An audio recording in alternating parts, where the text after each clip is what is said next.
Asbahna wa asbaha mulkulillah walhamdulillah wa la hawla wa la quwwata illa billahil aliyyil azim. Asyhadu an la ilaha illallah, asyhadu anna Muhammadan abduhu wa rasuluh. Allahumma shalli ala Muhammad wa ala ali Muhammad. Wassalli wa radhiyallahu an kulli sahabati Rasulillah ajma'in. Alhamdulillah, syukur kita kepada Allah Subhanahu wa taala. Pagi hari ini kita dihibur oleh Allah di majelis ini. Semoga majelis kita ini majelis yang diberkahi oleh Allah Subhanahu wa taala. Serta salawat dan salam marilah kita mohonkan semoga tercurah kepada baginda Nabi Muhammad sallallahu alaihi wasallam sebagai uswah dan qudwah hasanah buat kita semua. Bapak-bapak, ibu-ibu yang dimuliakan oleh Allah, kita akan lanjutkan kembali kajian tafsir kita masih di surat At-Takwir. A'udzubillahi minasyaitonir rajim. Bismillahirrahmanirrahim. Wa idzas suhufu nusyirat wa idzas samaa'u kusyitat wa idzal jahimu su'irat. Kita masih di ayat yang ke-11. Wa idzas suhufu nusyirat, dan apabila lembaran catatan amal telah dibuka. Di pertemuan sebelumnya di ayat yang ke-8, wa idzal mau'udatu su'ilat bi ayyi dzambin qutilat, bahwa tradisinya orang-orang kafir Quraisy dahulu, mereka biasa membunuh anak perempuan yang masih kecil. Dan dalam hal ini kemungkinan orang akan bertanya, apa mungkin anak kecil itu akan ditanya? Padahal kemampuan seorang anak kecil itu tidaklah mungkin. Ini berkorelasi dengan ayat sebelumnya, wa idzan nufusu zuwijat, yang bermakna bahwa jiwa manusia yang terpisah ketika wafat, antara ruh dengan jasad itu akan terpisah. Maka Allah berjanji, wa idzan nufusu zuwijat, yang terpisah itu akan disatukan kembali oleh Allah. Dalam arti bahwa apa yang tidak mungkin bagi Allah Subhanahu wa taala. Dan di ayat yang ke-8 Allah menegaskan, apa yang tidak mungkin itu menurut kalian, kalau kalian yang membunuh, kata Allah Subhanahu wa taala, aku tidak bertanya kepada kalian, bertanya kepada yang logika terbaliknya, yaitu anak-anak yang dibunuh tersebut. Kalau kita melihat hadis-hadis kenabian, kita melihat bahwa orang yang akan dibangkitkan nanti itu umurnya sekitar 20 sampai 25. Jadi tidak ada yang tua. Jadi tidak usah khawatir Pak, yang 70, 60 kembali muda ya. Yang giginya sudah copot satu-satu, insya Allah di surga rapi kembali. Tidak perlu ke dokter gigi ya, aman insya Allah. Lalu Allah menyatakan bi ayyi dzambin qutilat. Alasan apa kalian membunuh anak perempuan itu, kata Allah. Nah ini di ke-10 baru Allah menyatakan wa idzas suhufu nusyirat. Lembaran-lembaran amal itu akan dibuka lebar-lebar. Nusyirat itu sebenarnya dari kata sesuatu yang kita sebarkan. Nah itu namanya nusyirat. Tapi dalam bab ini karena diikat oleh qarinah suhuf, lembaran-lembaran, maka maknanya adalah lembaran yang dibuka lebar-lebar. Dan tidak mungkin ada yang mengelak. Ada istilah bahwa ada malaikat, katanya, ada malaikat raqib dan atid. Nah kalau kita baca lebih dalam terkait dengan bab akidah, sebenarnya Raqib dan Atid itu bukanlah nama malaikat, tapi itu sifatnya malaikat. Jadi raqib itu raqaba, artinya dia ngawasin kita kemana saja. Jadi ada yang menyatakan seperti itu, bahwa raqib dan atid itu bukanlah malaikat, tapi sifat malaikat yang mengawasi kita, mencatat amal kita. Maka terjadi perbedaan pendapat. Apakah semua perkataan kita itu akan dicatat, baik yang buruk atau yang tidak? Nah, ini terjadi perbedaan pendapat. Kalau itu qaulul mubah, perkataan-perkataan yang boleh, dia tidak termasuk pahala, dia tidak termasuk dosa, maka dia tidak dicatat. Sebagian pendapat seperti itu. Tapi sebagian yang lain mengatakan baik itu mudah, kalau mubah sesuatu yang boleh, maka dia masuk kepada kebaikan. Ya, seperti kita ngobrol dengan orang lain, sesuatu yang biasa-biasa saja, dia tidak mengandung ibadah, dia juga tidak mengandung dosa, tapi dia masuk kategori mana? Nah, ini terjadi perbedaan pendapat. Terlepas dari itu semua, bapak-bapak, ibu-ibu yang dimuliakan oleh Allah Subhanahu wa taala, bahwa di yaumil akhir, yaumil hisab itu Allah menyatakan seperti ini. Yauma idzin tu'raduna la tahfa minkum khafiyah. Pada hari itu kata Allah, tu'raduna la tahfa. Pada hari itu, tu'rad itu mi'rad. Mi'rad itu seperti pajangan koran di dinding itu. Kalau kita melihat, atau mi'rad itu adalah pameran. Dipamerkan, Pak. Yauma idzin tu'radun. Semua dipamerkan oleh Allah Subhanahu wa taala. Kita yang hadir di sini, yang tidak hadir di sini, dipamerkan oleh Allah. Salat subuh panjenengan, baca Quran panjenengan, sedekah panjenengan, yang hari di dunia ini kita hanya menyembunyikan itu antara kita dengan Allah Subhanahu wa taala. Pada hari itu kata Allah, yauma idzin tu'radun. Hari itu dipaparkan, ditampangkan, dipampangkan oleh Allah Subhanahu wa taala, la tahfa minkum. Tidak ada satu pun dari kamu yang tersembunyi bagi Allah Subhanahu wa taala. Wa idzas suhufu nusyirat. Pada hari itu semuanya dibuka lebar-lebar. Maka di ayat yang ke-19 dari surat Al-Haqqah itu, apa kata Allah Subhanahu wa taala setelah dipajang sedemikian rupa, wa amma man utiya kitabahu biyamini.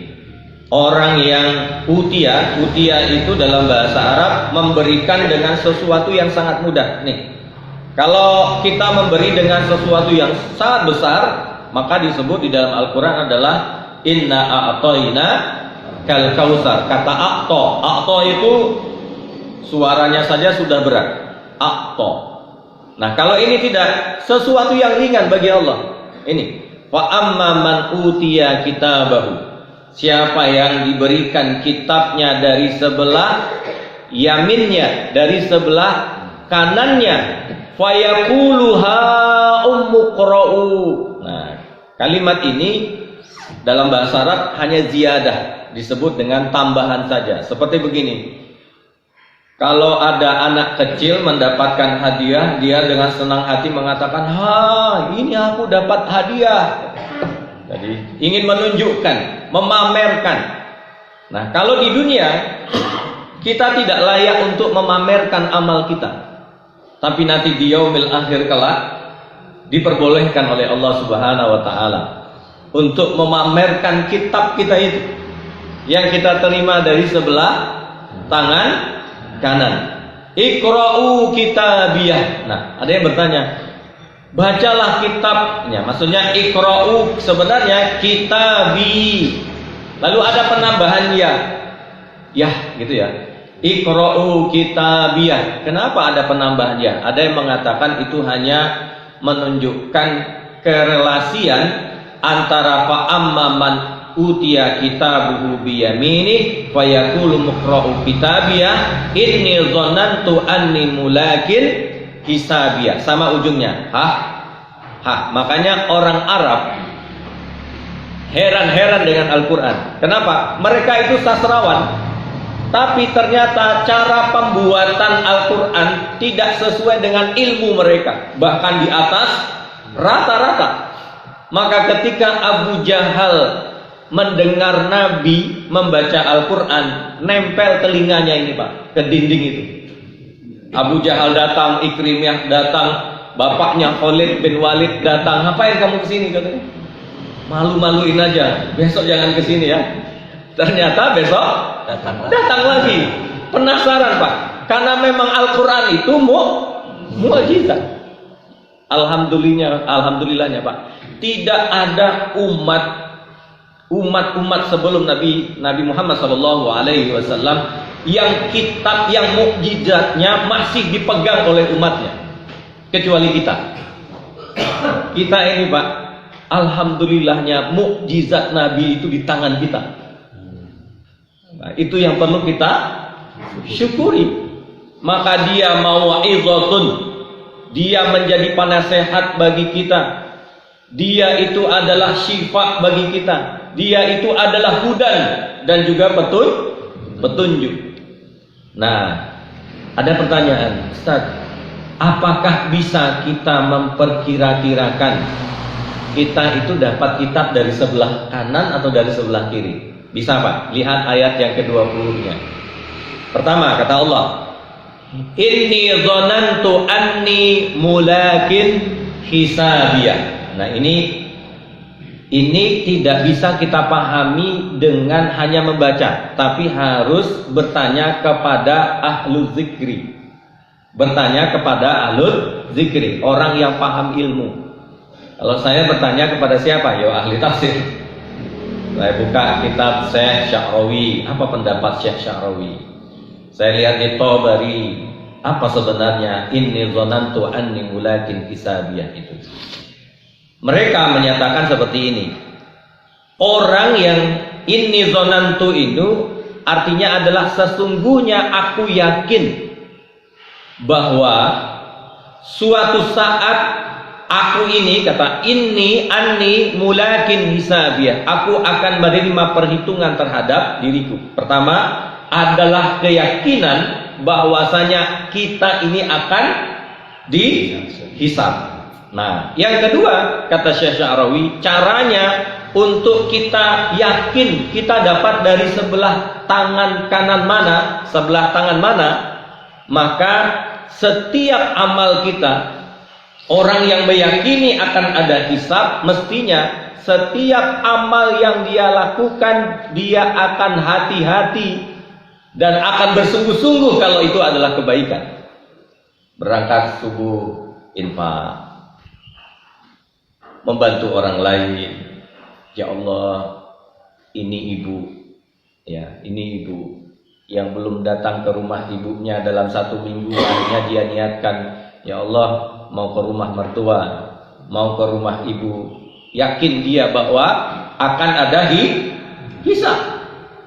Ada orang yang ingin berwakaf, tidak mau dikasih tahu Pak. Nah, kalau di yang tempat kemarin yang di Gombang itu sama Pak. Pagi-pagi bapak itu datang ke rumah saya, bawa 2 sertifikat. Loh, Ustaz, ini saya wakaf, 2 sertifikat. Yang tersisa dari harta saya hanya ini Ustaz. Saya nolak, saya tidak mau. Wah, berat ini Pak, saya bilang, tidak tahu saya mau dibangun pakai apa nanti, saya bilang. Dibawa aja lagi. Akhirnya dibawa lagi, besok harinya Pak, bawa ke sini mantunya, anak-anaknya, cucu-cucunya, untuk meyakinkan saya bahwa saya dia tidak main-main, sungguh-sungguh Pak. Ya, sungguh-sungguh. Nah, karena mantunya, anaknya semua dikatakan ini, mantu anak menyaksikan Ustaz, ini saya wakafkan. Nah, kenapa demikian? Kalau saya tanya, kenapa panjenengan pingin berwakaf? Apa kata beliau?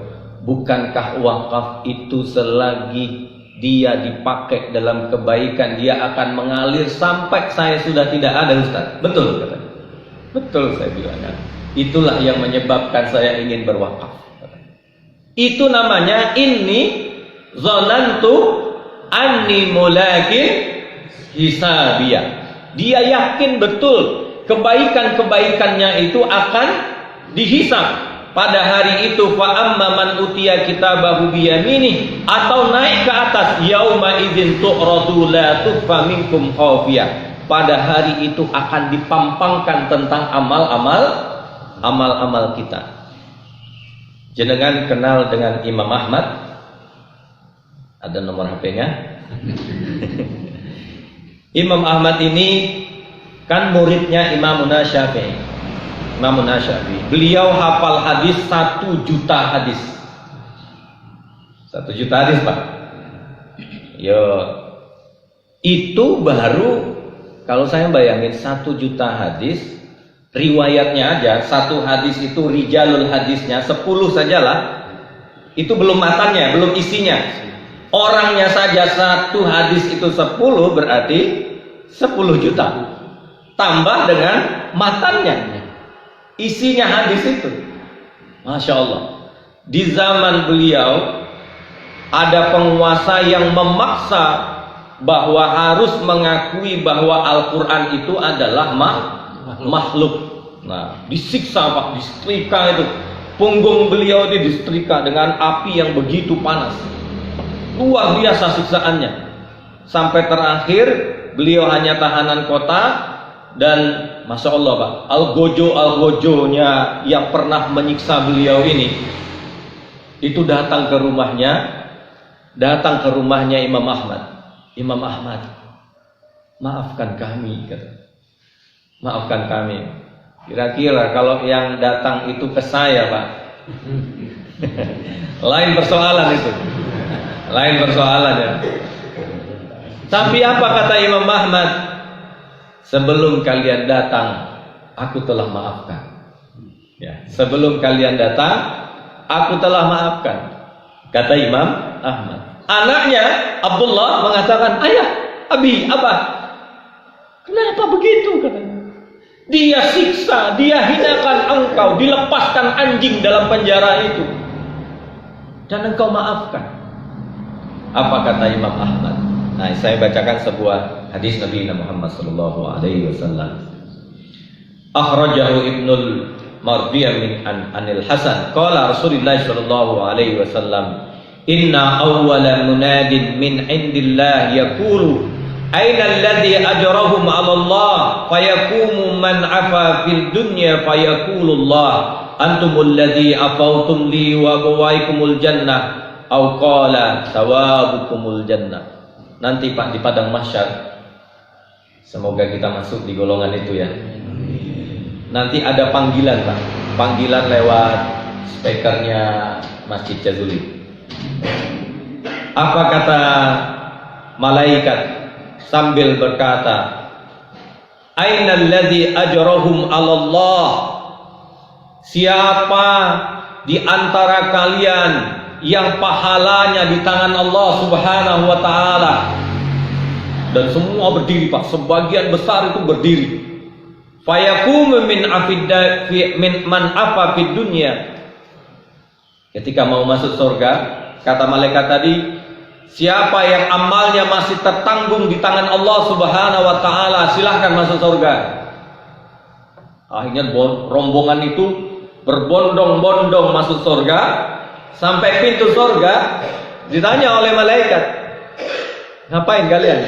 Siapa kalian? Kata malaikat. Nah, apa kata mereka? Antumul ladzi afautum li.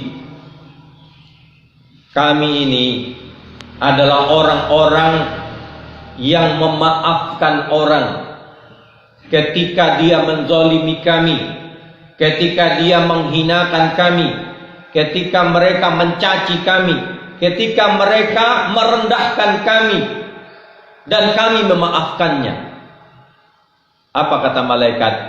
Sawabukumul jannah. Pahala bagi kalian adalah surga. Dan dipersilahkan masuk surga. Jadi memaafkan itu, Pak, itu adalah pahala yang ditangguhkan oleh Allah Subhanahu wa taala, yang akan nanti diumumkan dan dipersilahkan untuk dimasukkan ke dalam surga Allah Subhanahu wa taala. Inilah yang dibaca oleh Imam Ahmad kepada anaknya. Apa katanya? Wa jazaa'u sayyi'atin sayyi'atun misluha. Semua kebaikan, keburukan akan dibalas dengan kebaikan itu dan keburukan itu. Faman afa, dan siapa yang memaafkan, wa aslaha, yang menata hatinya untuk Allah Subhanahu wa taala, fa ajruhu 'ala Allah, dan pahalanya di tangan Allah Subhanahu wa taala. Innahu la yuhibbuz zalimin. Nah, Imam Ahmad mengatakan, aku ingin masuk sebagaimana yang disampaikan oleh baginda Nabi Muhammad, nanti di yaumil mahsyar kelak akan ada orang yang dipanggil dan akan dimasukkan karena memaafkan orang lain, kata Imam Ahmad. Jadi Bapak-bapak, bahwa semua kebaikan kita, semua keburukan kita, wa idzas suhufu nusyira. Sebagai penutup, jadi Nabi itu pernah dikasih baju dari orang-orang Persia. Bajunya itu baju merah, Pak. Baju merah. Jadi lalu lewatlah orang Badui. Apa katanya? Ya Rasulullah, bolehkah? Apa katanya? Ya Rasulullah, baju merahmu itu bagus sekali ya Rasulullah. Rasulullah tahu ini minta gitu ya. Tapi dipuji dulu, ya Rasulullah, bajumu itu bagus sekali ya Rasulullah. Rasulullah bilang, kamu mau? Dan kebetulan Pak, Rasulullah itu ini bajunya cuma satu lapis itu, dan dibuka bajunya, dibuka oleh Rasulullah SAW baju itu, dan dipakaikan kepada orang Badui ini. Orang Badui ini senangnya luar biasa. Jadi Rasulullah dari tempat beliau menyerahkan baju itu ke rumah itu nggak pakai baju, Pak. Dikomentari oleh sahabat tentang, nanti lihat di di Muhammadiyah. Muhammadiyah itu artinya bukan organisasi Muhammadiyah ya. Bentuk lekuk tubuhnya baginda Nabi Muhammad SAW. Apa kata sahabat? Perut Nabi itu seperti batu yang tersusun. Jadi gimana, Pak? Respect. Jadi seperti batu yang tersusun. Wah, keren, Pak. Kalau saya batunya cuma satu. Jadi luar biasa. Lalu ditanya, ya Rasulullah, apakah pemberian-pemberian tersebut akan dihisab nanti di yaumil akhir kelak? Apa kata Rasulullah SAW? Siapa yang mendatangkan kegembiraan kepada saudaranya, maka dia akan mendapatkan kegembiraan yang sama nanti di yaumil akhir kelak. Jadi membuat senang saudara itu akan disenangkan oleh Allah nanti di yaumil akhir kelak. Wallahu a'lam bishawab. Ada yang ingin bertanya? Pada Ustaz. Assalamualaikum. Kita baca Islam dari masa itu kan menangkap kalau hanya Muhammad yang betul-betul alam. Sebenarnya kita juga mendengar kalau Nabi Rasulullah itu hanya cuma tertentu. Ketika salah satu Rasul itu cuma tertentu itu, ini ada manusia di tempat lain atau tidak? Dan di sana itu siapa pemandunya? Ya, betul sekali. Pertanyaan cerdas ini. Begini, Pak. Jadi di dalam masa, kita contohkan kecil saja ya, Nabi Isa dengan Nabi Muhammad itu kan jaraknya sangat jauh. Nah, sangat jauh. Ini masa kosong. Anggaplah ini masa kosong. Dan para ulama menyebutnya adalah masa fatrah. Masa fatrah ini, padahal ada Nabi Isa, Pak. Tapi antara jarak Nabi dengan Nabi Muhammad, Nabi Isa dengan Nabi Muhammad, itu kan jaraknya begitu jauh. Nah, jauh ini siapa pemandunya? Kalau Pak Tohari tadi satu kaum yang memang tidak tersampaikan karena tempatnya jauh gitu ya, kan tidak ada Rasul di sana. Nah, bagaimana dengan mereka ini yang tidak sampai cahaya Islam kepada mereka, atau antara Nabi Isa dengan Nabi Muhammad, atau di masa fatrah ini? Kalau kita baca kitab akidah, nah, itu disebut dengan masa fatrah. Kalau di masa fatrah ini dia ma'fu, dia dimaafkan. Kenapa? Tidak sampai kepadanya al-Islam. Nah, jadi jangan jauh-jauh, Pak. Jenengan berangkat ke Jambi. Saya sekitar tahun 80-an, 87, 80 berapa itu nemani Bapak. Kalau Bapak saya itu kan tugasnya di transmigrasi, ya termasuk Gajah Mungkur itu. Nah, kita ke Jambi itu, Pak. Transmigrasi itu kan menyiapkan rumah-rumah untuk orang-orang pedalaman itu. Tapi tradisi mereka, kalau ada lahiran dan kematian, rumah itu harus dibakar. Pertanyaan saya, lalu bagaimana dengan orang-orang pedalaman itu? Padahal tidak ada orang yang menyampaikan dakwah ke sana, dan mereka tidak kenal dengan Tuhan. Apakah mereka juga berkategori fatrah? Nah, ditanyakan kepada Syekh Utsaimin terkait hal itu. Apa kata beliau? Zamanuhu kazamanil fatrah. Zamannya sama dengan zamannya fatrah bainal Isa wa Muhammad. Seperti itu. Jadi begitu kira-kira tadi. Jadi masanya disebut dengan masa fatrah. Walaupun itu mungkin sezaman dengan Nabi itu. Maka ada yang mengatakan Islam ini di Indonesia apakah sudah sampai di zaman kenabian?